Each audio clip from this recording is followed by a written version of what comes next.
Painitin natin.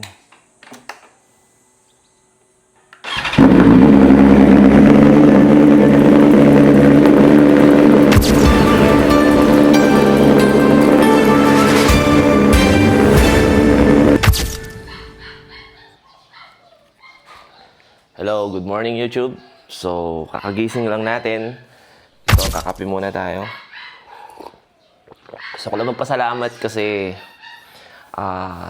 yung YouTube natin unti-unti na siyang nabubuhay. May mga nanonood na.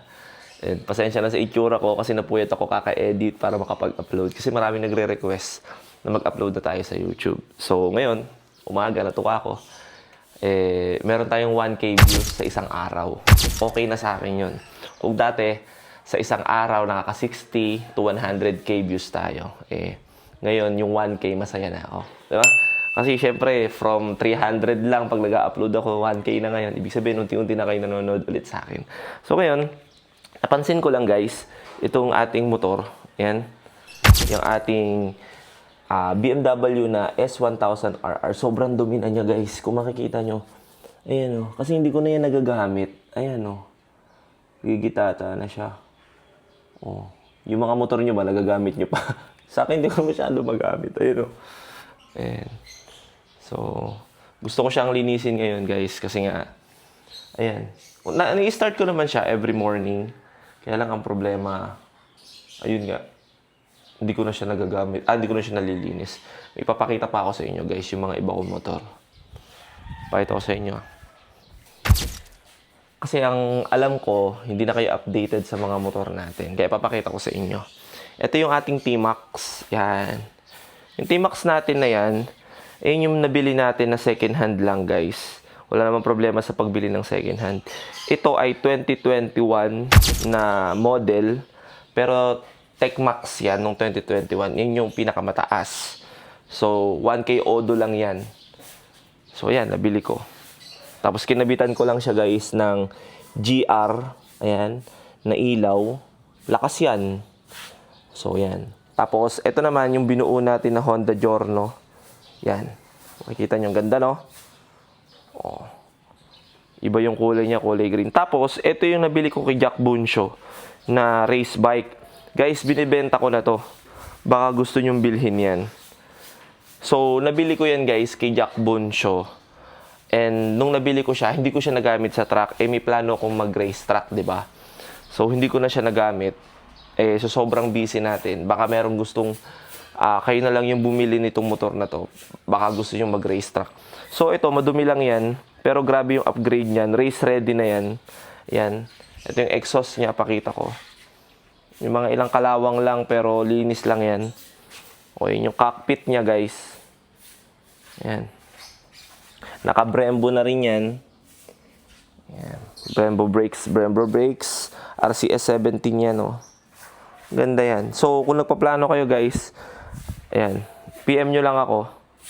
Bebenta ko sa inyo yan. Mura ko na lang bibigay yan. Race ready na yan. So, yan lang yung mga motor ko ngayon. Tsaka yung motor natin na NTX 180, papakita ko sa inyo. Siguro kailangan ko muna itong ayusin. Kasi sobrang tagal na, nagbuhol-buhol na siya. Oh. Kailangan yung mga hose nito maayos. Kasi guys, pag hindi maayos yan, hindi yan magpo-flow ng tama. Sponsor sa akin ito guys eh. Kasi alam ko mahal to. Alam ko hindi ako bibili nito, wala akong pambili nito. Sponsoran lang ako.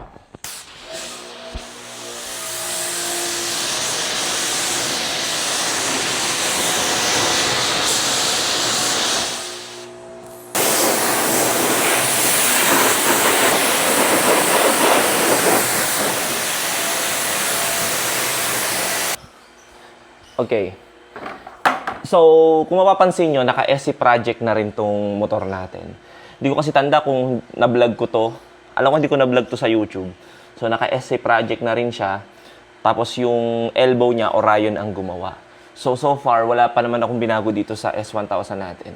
So, ito si Winter nga pala sa hindi nakakakilala. So, ito yung motor natin na kilala na sa akin ngayon. Okay? So, ang gamit nating shampoo ngayon ay Guapo. So, sponsored nila to sa akin. So, shampoo. Ito yung ginagamit natin. Nakadami na ako nito, maliit. Bago nila ako nakita. So, ito yung gagamitin natin. So, itong gwapo kasi, konti lang yung ilalagay mo. Panalong-panalo ka na. So, ngayon, gamit ka lang ng magandang cloth. Grabe nang bumula yan, guys. Ayan, oh. Kita niyo ba? So, tamang linis muna tayo ngayon. Kasi wala tayong ginagawa. Saturday, cleaning time. Pabulain nyo lang yan, guys. So, unahin muna natin tong, unahan. Kung isa lang, guys, yung gamit nyo na cloth. Kasi normally, dalawa tsaka panggulong.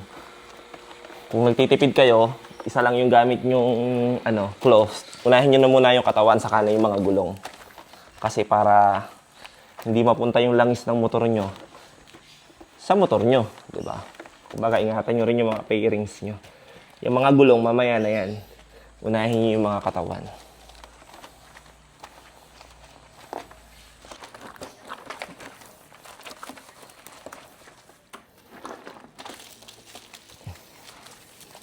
Pag gumagamit lang kayo ng ganitong cloth, medyo masakit lang sa kamay. Naghahanap nga ako ng makapal na ganito eh. Ayun o. Minsan sumasabit siya sa pairings. Minsan nasasaktan yung kamay natin.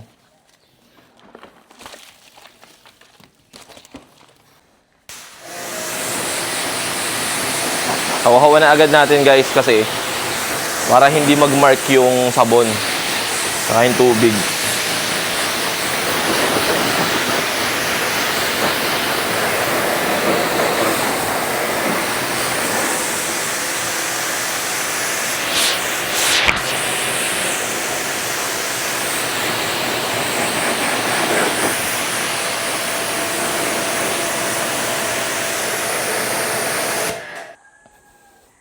Painitin natin.